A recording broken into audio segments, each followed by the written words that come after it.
Hey mathematics learners, welcome to Distance Learning with Lee, where I make learning mathematics super easy. On today's video tutorial, guys, we are going to be starting with the preps for your prelims, so your trial exams, right? So I'm going to be taking you guys through the September 2022 preparatory exam that was written by the Gauteng province learners. Okay, so before we get started with today's video tutorial, guys, please make sure that you are subscribed to the channel. Please make sure that you click on that notification bell so that you get notified every single time I upload a new video tutorial, guys. And also don't forget to give this video tutorial a huge thumbs up, because that really helps the channel grow and it helps the channel to reach more learners that want to better their mathematics marks. Okay, so without any further ado, guys, let's get started with today's video tutorial.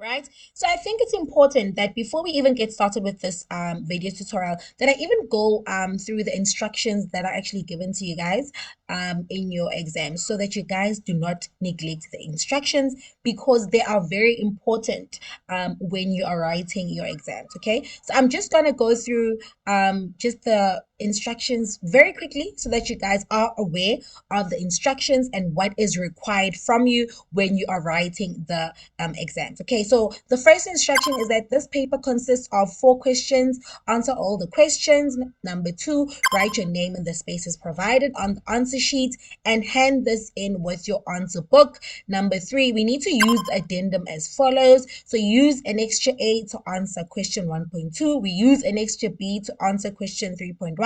Use an extra C to answer question 3.2, right? And so on and so forth. Number 4, number your answers correctly according to the numbering system used in this question paper. This is very important. Okay, number 5, an approved calculator may be used unless stated otherwise. So usually the calculator that I usually share on my channel, the Casio, I think it's FX, I'm not sure, but that is the calculator that is that you guys need to use when you are writing your exams, right? Number 6, show all calculations clearly. Guys, this is very important. You need to show all your calculations. Number 7, oh my gosh, number 7 is so important because most learners ask me this question: why didn't you round off your answer? Why did you only round off the final answer? Okay, guys, you need to pay attention to the information that is given, the instructions that are given to you guys in your question paper. It says round off all final answers appropriately according to the given context,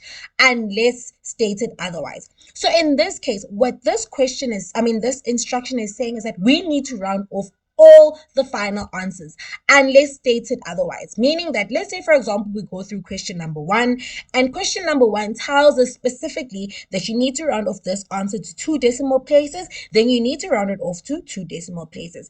If the question does not state that, right, and let's say for example for that question you are going through 5 calculations, then you need to only round off the final answer that you get. And the reason for that, guys, is to ensure that there is accuracy in the answer that, or your answer that you've given is accurate. Okay, all right. And then it says indicate units of measurement, right? So if you're given a question that basically deals with centimeters, you need to basically say centimeters. Maybe let's say for example, if you're calculating perimeter, if you're calculating area, you need to say for example centimeters squared at the end of that when you're answering that question. This is very important. You need to indicate the units of measurement. If you're not given the units of measurement, for example, when you're dealing with perimeter, area, those surface area calculations, then you need to say units, units squared, units cubed. Okay, that is very important. Okay, number 9, start each question on a new page. Guys, this one is very important. You do not rule off. Okay, so if you're done with question 1.2, you need to start question 1.3 on a new page, question 2 on a new page. Okay, so this is very important, and you need to write neatly and legibly. Okay, so I thought it was very important for me to go through these instructions with you guys to make you guys aware that instructions are very important when you guys are doing exams, tests, anything at school. That is an assessment. You need to read the instructions, because the instructions are a guide on what you need to do and what not to do. Okay, so I think that is important. I hope everyone is now clear on what I'm doing and why I choose to answer the questions the way I answer them. And I think we're more than ready for us to go through our first question. Okay, let's have a look at question 1.1. Right, so question 1.1, guys, deals with a financial document. Please note that I've done financial documents on my channel. I've gone through a bank statement, I've gone through a water bill, an electricity bill, telephone bill, I think, if I'm not mistaken, but I've gone through a few financial documents on my channel. So I'm gonna put the card to this playlist up, right? So have a look at that if you are struggling with financial documents. Okay, so in this test, right, this preparatory exam, they basically assessed the Gauteng province learners on a bank statement. Okay, so let's have a look. Question 1.1 says, Tato has a bank account with Capitec Bank. Study the bank statements in the table below and answer the questions that follow. Table 1 is Tato's bank statement. So this is Tato's bank statement.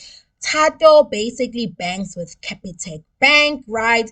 And we are basically going to analyze or use this bank statement, Yaga Tato, to basically answer questions that will be given to us. So let's just quickly have a look, right?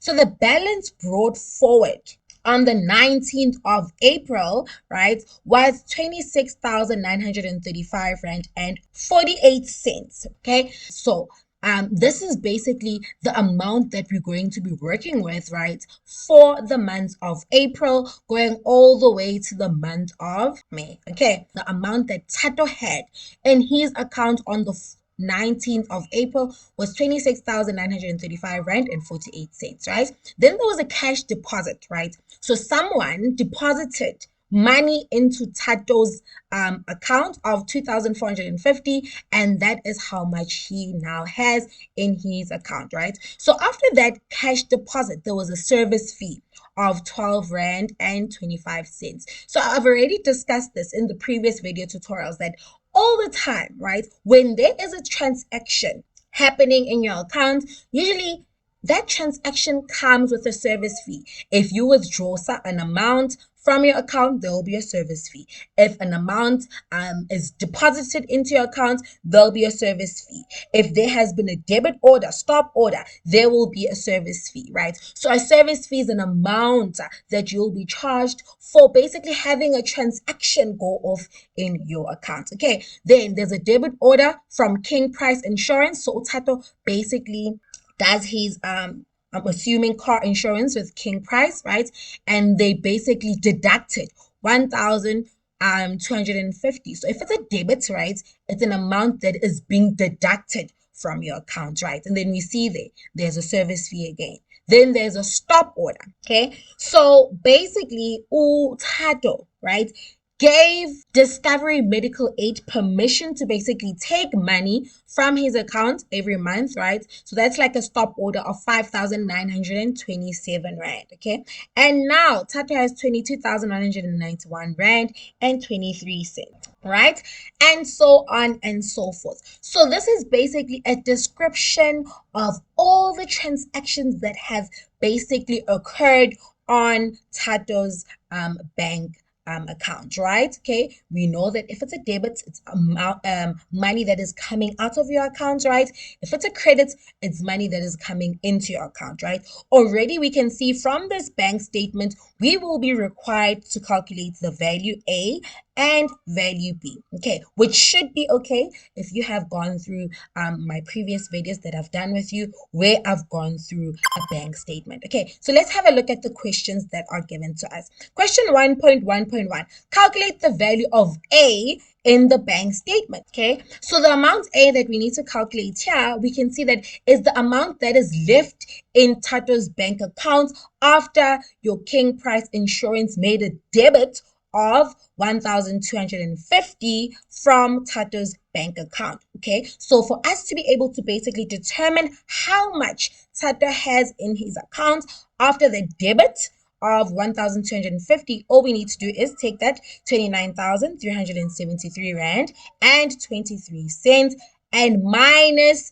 1,250, right, to get what that A is. So we're going to set up that equation. Okay, so we've basically set up the equation because we already know that he had 29,373 Rand and 23 cents. And then there was a debit of 1,250 from his account. And we need to determine what A is, right?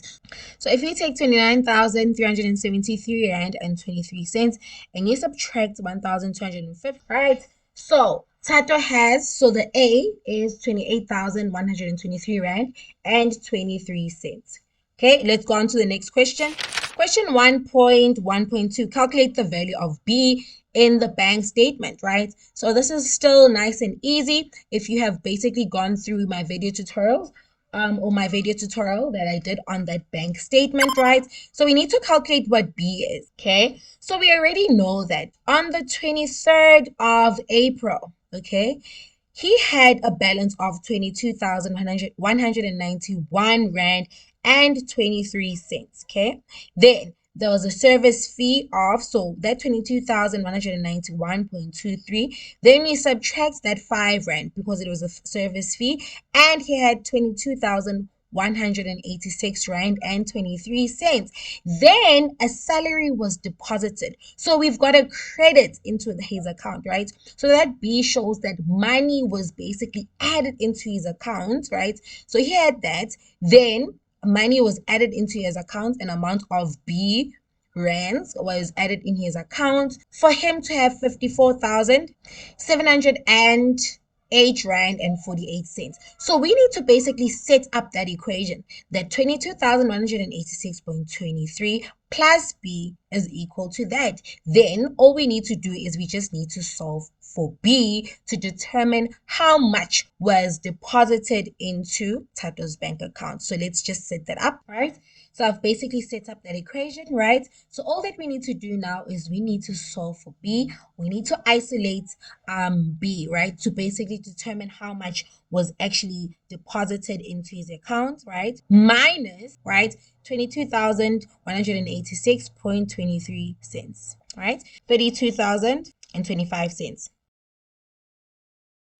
Let's go on to the next question. Question 1.1.3. Write down Tato's bank balance on the 19th of April in words, okay? So this is nice and easy. We basically go to Tato's bank statement, right? And we have a look on the 19th of April, okay? What was Tato's bank balance in words? Okay, so we need to write it in words. This is why mathematical literacy really needs you to focus and understand what is the question asking you. Okay, so here you'll find that learners will just say, will write that it's 26,935 Rand and 48 Rand as numbers and not in words, but the question asked you to write it in words, right?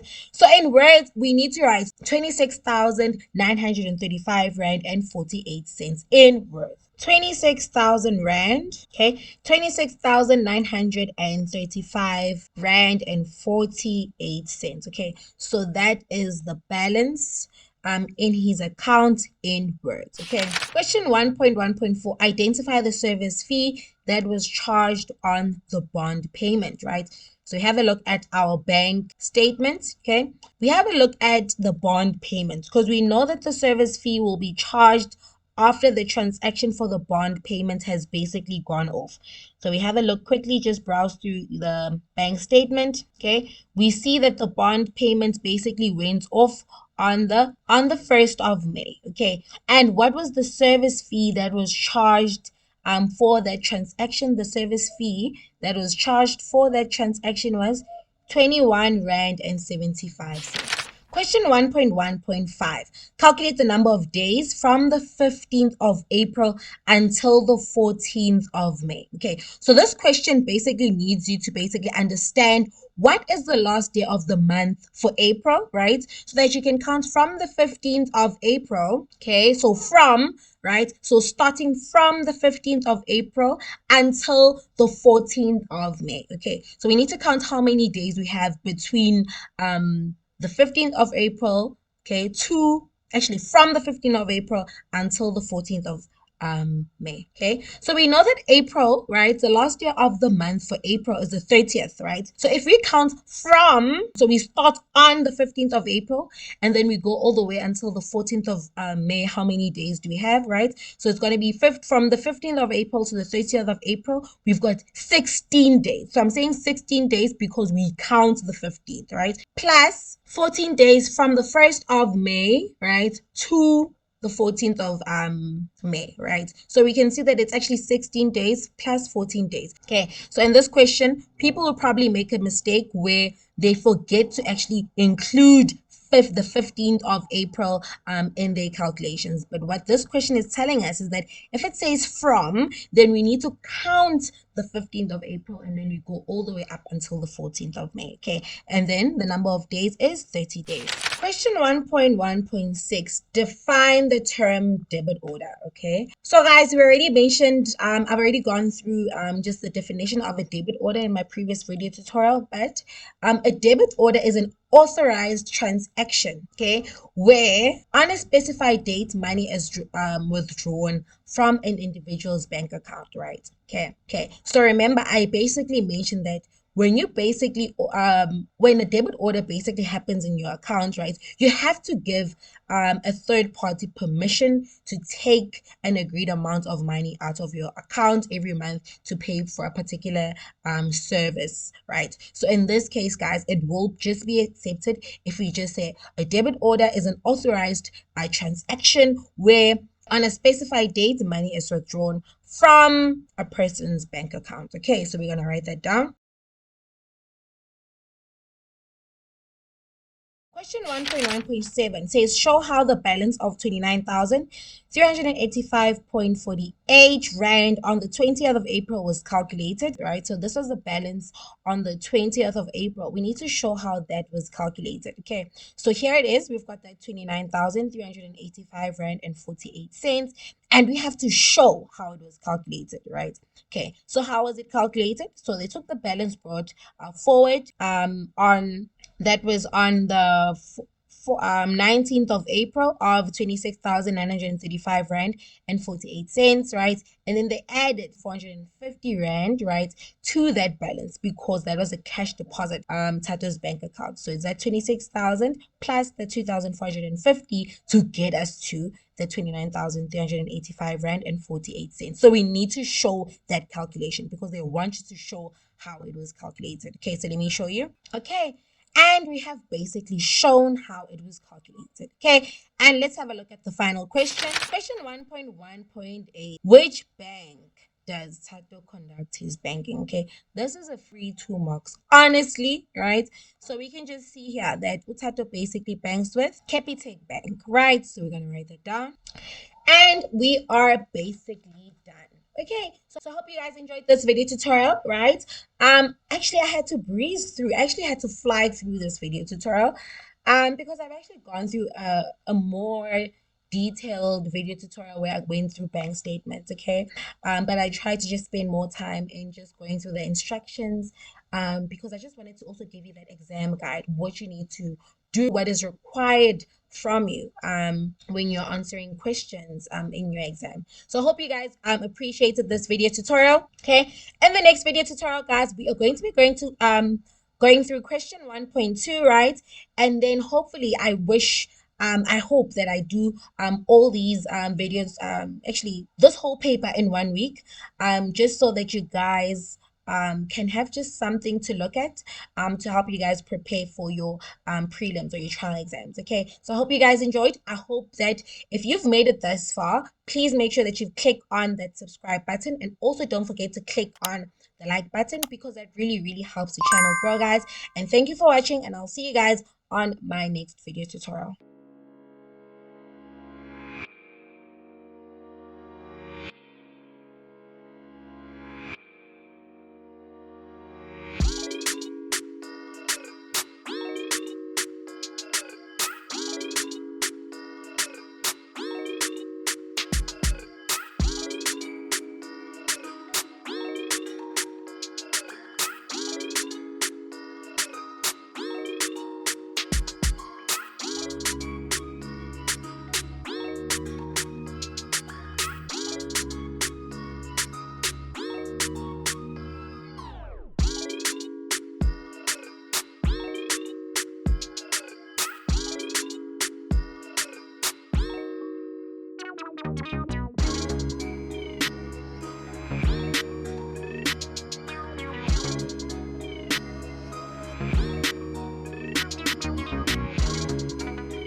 That is it, guys, and I'll see you guys on my next upload, Distance Learning with Lee, where I make learning mathematics super easy. Bye, guys.